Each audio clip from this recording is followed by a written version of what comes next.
मेरी जान, सब ठीक हो जाएगा, फिक्र मत करो। आप यही इंतजार करें, डॉक्टर इनका मुआयना करेंगे। अदनान साहब। याकूब साहब, दादी ने फोन किया था। जी, क्या हुआ है? पेट में अचानक दर्द उठा तो मैं इसे फौरन यहाँ पर ले आया। ठीक है, मैं चेकअप करता हूँ, आप यहीं इंतजार करें।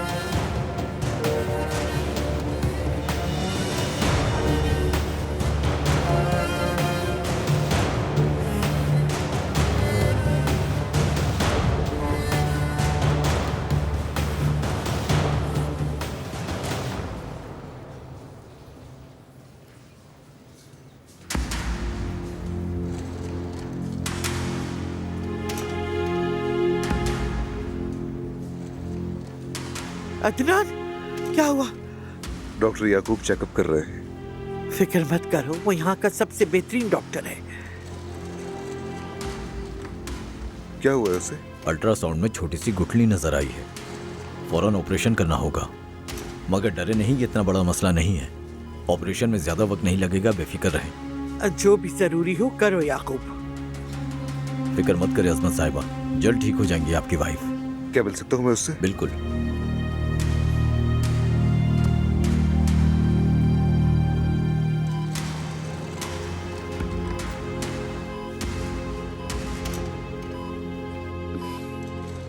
डॉक्टर ऑपरेशन के लिए कह रहे हैं। मगर तुम फिक्र मत करो, हम डॉक्टर याकूब को जानते हैं, वो हमारे फैमिली डॉक्टर हैं। दादी ने हमेशा उनकी मदद की है, वो तुम्हारा हर तरह से ख्याल रखेंगे। अगर इजाजत दी तो इन्हें ऑपरेशन के लिए तैयार करना है। ठीक है। Keklik gibi kanadımı süsmedim, murad alıp doya doya kesmedim. Bu kara yazaya keklim मैं ठीक तो हो जाऊंगी ना? तुम बिल्कुल ठीक हो जाओगी। पलक झपकते ही सब कुछ ठीक हो जाएगा मेरी जान, तुम डरना बिल्कुल भी नहीं, मैं तुम्हारे साथ हूँ। Kader böyleymiş, ağlarım bazı, gönül heyek sebebime.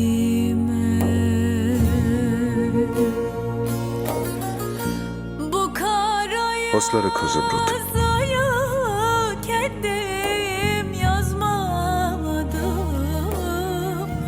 आप यहीं पर इंतजार करें। Yazılmış bu kara yazı, kader böyleymiş, ağlarım bazı, gönül heyek sebebime.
kader böyleymiş.